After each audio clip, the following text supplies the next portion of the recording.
Okay, continuing from second part, we are now in the third part of the biomechanics of elbow complex. So, articulating surfaces here, we can see the surface which is going to come into contact is here shown in the light blue color. So, this is the trochlea, and you can see the trochlear notch, the trochlear ridge, and the coronoid process of ulna, the olecranon process, the medial.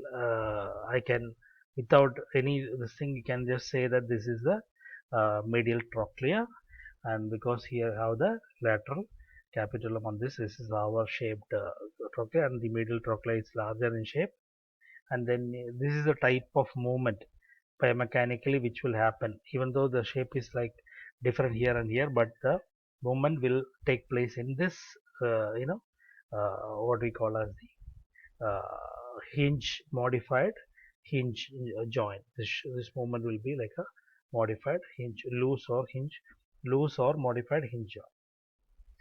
So regarding the loading which is happening here, and exchange conductor study and colleagues determined that at loads of 25 Newton, simulating resisted elbow extension with the elbow positioned at 30 degrees increments up to 120 degrees, starting from 30 degree to 120 degrees of flexion. No surface contact occurred between the trochlea and the depths of the trochlear notch in all six elbow specimens studied. Whenever the force, there was 25 Newton is a very less load. So without, we can just say that there was no load at itself.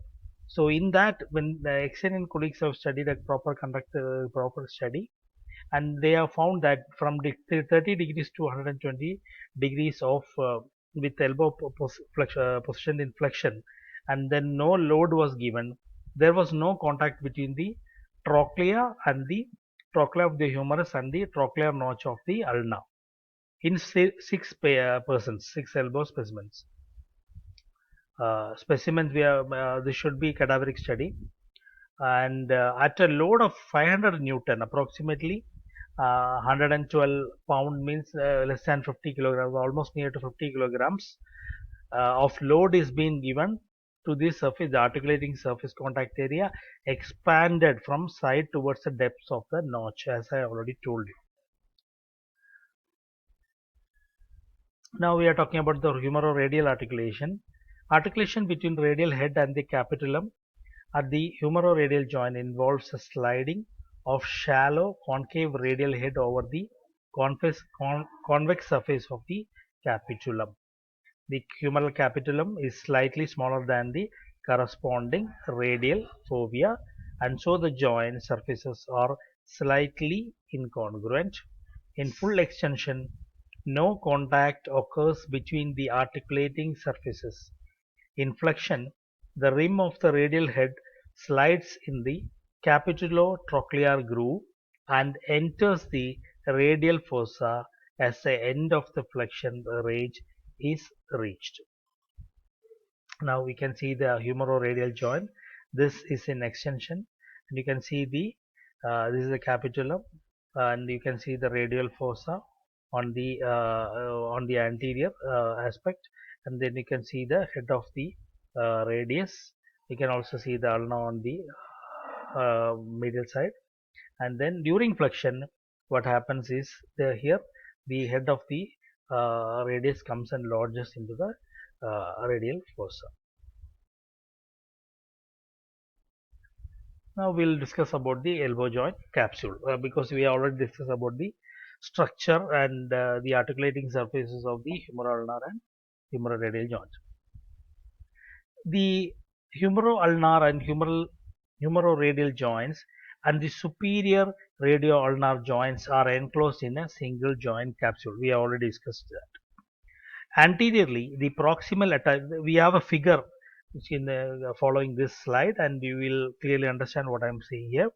Anteriorly, the proximal attachment of the capsule is just above the coronoid fossa and the radial fossa, and distally it is inserted into the ulna on the margins of the coronoid process.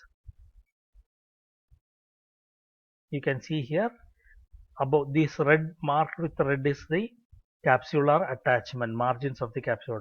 In the anterior surface, because this is the anterior surface, you can see the, so now I have described this. So it covers the, this is a radial fossa, so it outward, it covers the margin away from, and also covers the radial fossa like this, and again the coronoid fossa, and the distal, which is in the ulna and the radius, it is covering the, this is a coronoid process, so it covers the margins of coronoid process and also the head of the radius. This is the anterior view.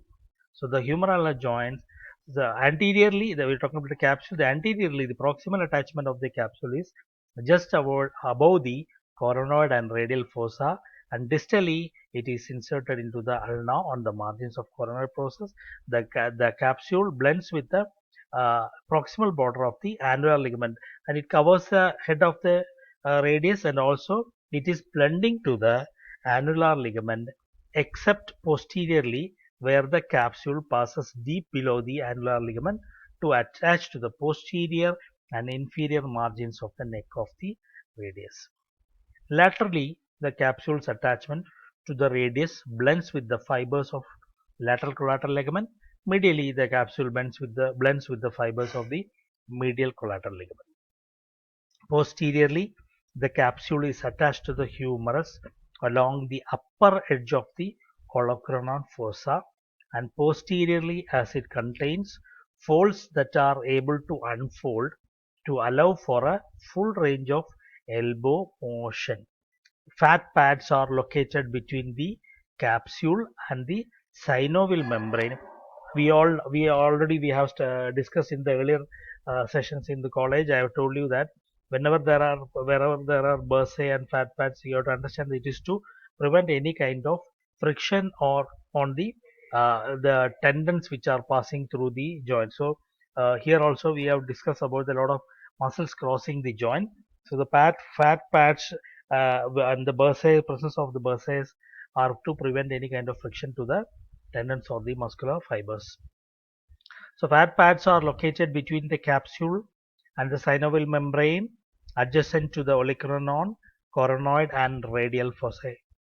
The capsule synovial membrane lines the coronoid, radial and olecranon fossa. It also lines the flat medial trochlear surface and the lower part of the annular ligament.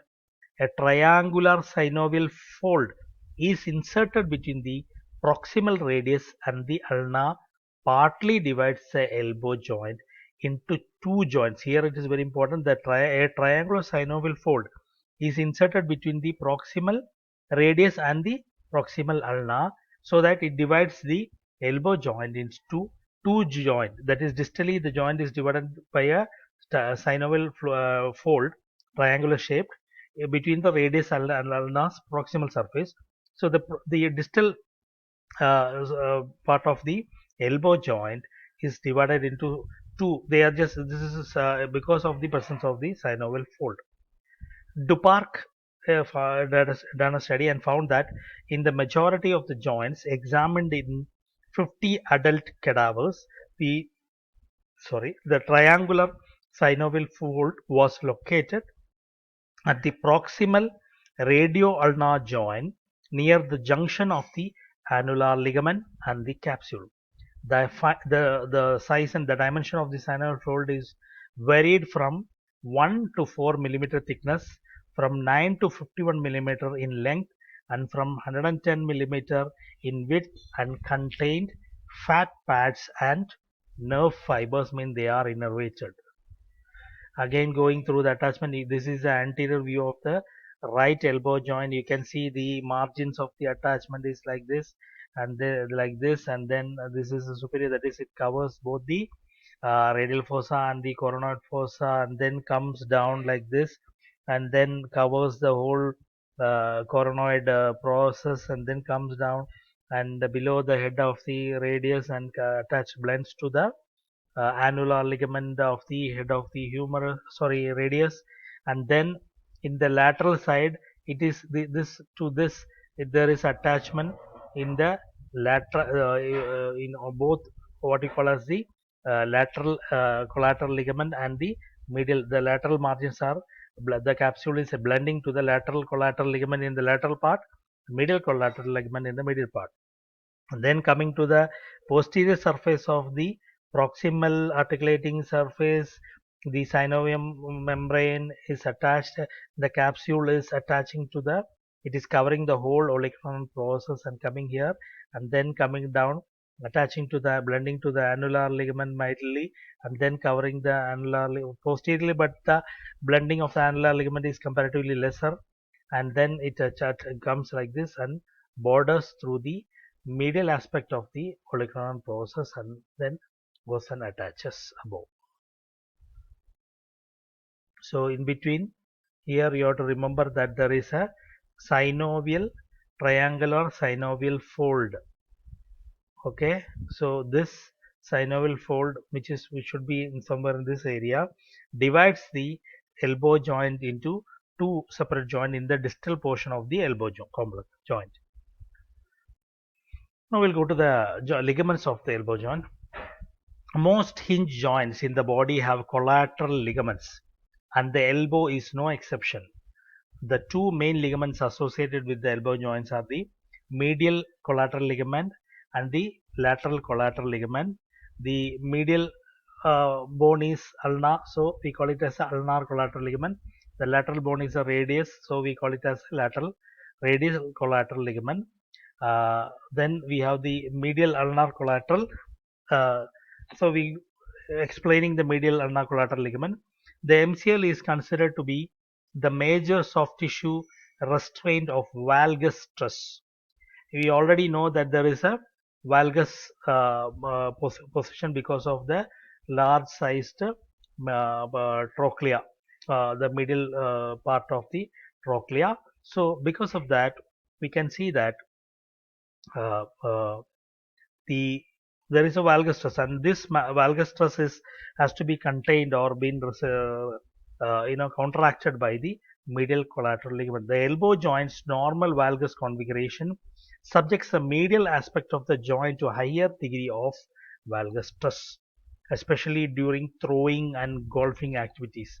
The medial collateral ligament or the ulnar collateral ligament is described as consisting of two parts, anterior and posterior, or three parts, anterior, oblique, or transverse, and the posterior. The anterior part of the medial collateral ligaments extends from the anterior aspect, tip, and the medial edge of the medial epicondyle of the humerus to attach on the ulnar coronoid process. Mechanoreceptors, Golgi organs, Ruffini's terminals, Pacini corpuscles, and free nerve endings are densely distributed near the ligaments, humeral and ulnar attachment, meaning that they give all kinds of senses, joint sense, pressure sense, all those pain, everything will be transmitted if at all. So this means that the ligament has a good innervation and it can give a feedback to our brain regarding the loading or movement happening in the medial aspect. So because as we have already discussed, the medial stress is higher because of the valgus stress. Okay, here this is a lateral view and you can see the ulnar so we have discussed about the three parts. So you can see the the lateral part of the ulnar collateral ligament, and here you can see the lateral collateral ligament. Okay, and here we are talking about the medial view. We are what to discuss is the medial collateral ligament. So here the medial collateral ligament, medial view.